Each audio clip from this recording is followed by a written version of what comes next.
Monsieur le maire, bienvenue dans C'est-à-dire. Vous invitez à manifester samedi 2 décembre pour dire halte à la pénurie de logements sociaux. Alors ce n'est pas la première fois et ça ne bouge pas. Pourquoi est-ce si compliqué? Alors ça, il faut le demander aux gens. Pourquoi c'est compliqué? Pourquoi ils ne bougent pas? Alors moi, j'ai une théorie là-dessus. C'est parce qu'ils pensent que c'est un problème personnel, comme beaucoup, ou que ça ne sert à rien aussi. Il y en a qui pensent cela. Et puis d'autres peuvent penser que c'est qu'une affaire de piston, qu'il n'y a pas de problème de nombre de logements et qu'il suffit d'aller voir 10 fois, 20 fois, 30 fois le maire pour que celui-ci les reloge ou qu'on fait passer nos amis devant. Moi, je demande juste une seule chose, regardez les faits. On est la seule ville du territoire à donner des logements à des personnes qui ont la plus grande durée d'attente. C'est la démonstration qu'on respecte l'ordre, contrairement d'ailleurs à ce qui peut se passer ailleurs. Et au niveau de la manifestation, qu'attendez-vous de l'État ? Alors, moi d'abord, j'attends qu'il y ait du monde. C'est important de le dire parce que la situation est très grave. Il y a des familles qui souffrent, il y a des enfants qui sont en surpeuplement dans des chambres, qui ne peuvent pas bien étudier, des personnes qui se séparent, qui ne peuvent pas se séparer vraiment parce qu'ils ne peuvent pas avoir de logement, parce que même les petits logements, on n'arrive pas à les attribuer. Ben, vraiment, il y a de la souffrance. Et il faut que ces personnes qui souffrent, ils viennent le dire, qu'ils viennent l'exprimer, parce que beaucoup de gens ne l'entendent pas. Et il y a des mairies qui ne construisent pas de logements, et l'État n'aide pas assez à la construction de logements. Donc ce que j'attends de l'État, c'est un, qu'il finance mieux la construction de logements, deux, oblige les maires qui ne construisent pas de logement social à en construire, trois, qu'il interdise à la région de mettre cette délibération dans leur schéma d'aménagement qui interdirait ou empêcherait les villes qui ont plus de 30% de logements sociaux d'en construire. Alors parce que ça va encore aggraver la situation. Alors justement, est-ce qu'à Gennevilliers, vous avez atteint ces 30%?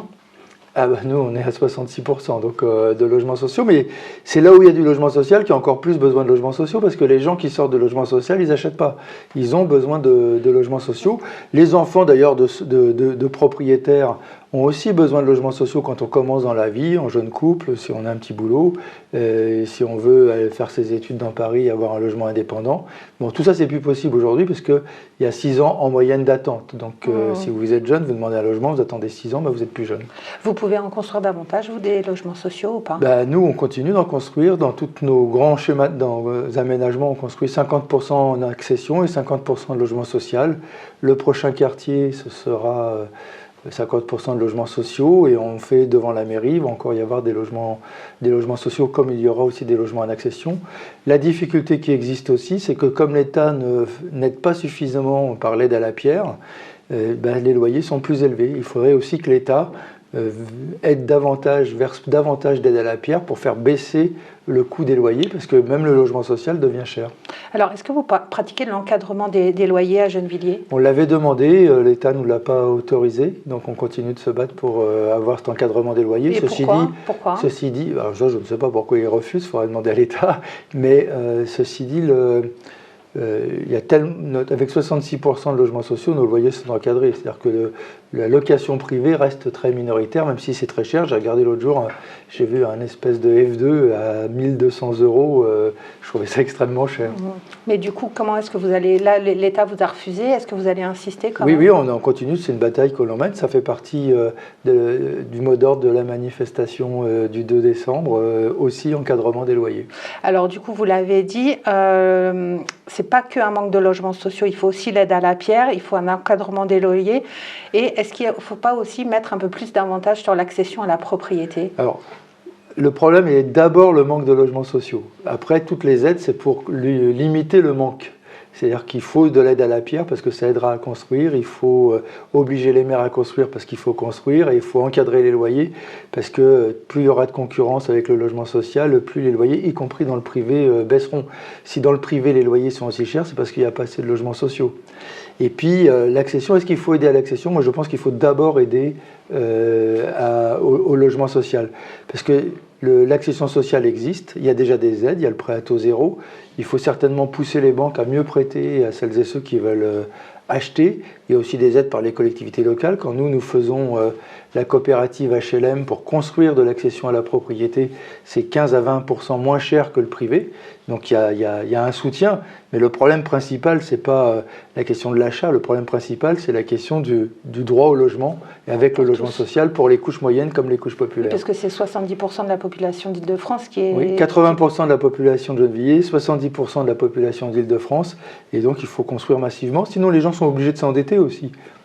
Et s'endetter avec des emprunts à 1200, 1300, plus les charges, plus la taxe foncière, c'est des gens qui vivent mal, même s'ils sont propriétaires de logements, c'est 15 ans, 20 ans ou 25 ans de crédit où on ne vit pas facilement parce qu'on est étranglé financièrement par les crédits. Alors pourquoi, selon vous, les 30% de logements sociaux dans toutes les nouvelles constructions et dans toutes les villes n'est pas imposé ? Parce que l'État ne joue pas son rôle, et puis ça fait des années, depuis Nicolas Sarkozy, où ils veulent promouvoir la France des propriétaires, et donc ils ont joué la propriété privée contre le logement social. La droite régionale explique d'ailleurs que quand on est locataire, on est des cas sociaux, locataires dans le logement social. Or, c'est ce que j'ai dit au banquier le week-end dernier, la majorité des habitants qui étaient présents dans le banquet sont des locataires. Je n'avais pas un banquet de cas sociaux, j'avais un banquet de personnes courageuses qui ont travaillé pour développer le service public. Et plus aucune sanction, du coup, non, pour ces villes? Alors, il y a des sanctions qui existent pour celles et ceux qui ont moins de 25% de logements sociaux avec la loi SRU, mais il faudrait sanctionner encore davantage pour imposer ces constructions et imposer maintenant cette construction dans le flux, parce que ces villes disent qu'elles ne peuvent pas construire. Elles construisent du privé ou du logement standing, mais elles ne construisent pas de logement social. Le temps d'attente à Gennevilliers, c'est toujours le même pour avoir un logement social? Si on a 6500 demandeurs de logement, on attribue un peu moins de 500 logements par an. Ce serait bien par jour. Si on le divise, ça vous fait du 12 ans d'attente en moyenne. Mais comme on attribue d'abord aux ceux qui ont la plus longue demande, on est à 6-8 ans d'attente en moyenne. Ce qui est déjà trop long. Ça évolue pas? Non, ça évolue, ça s'aggrave. C'est-à-dire qu'on a fait 4 ans, 5 ans, 6 ans, 7 ans, 8 ans. Maintenant, entre 6 et 8 ans d'attente selon la taille du logement. Et ça va continuer à s'aggraver si personne ne bouge. On arrête là, on se retrouve la semaine prochaine dans C'est-à-dire.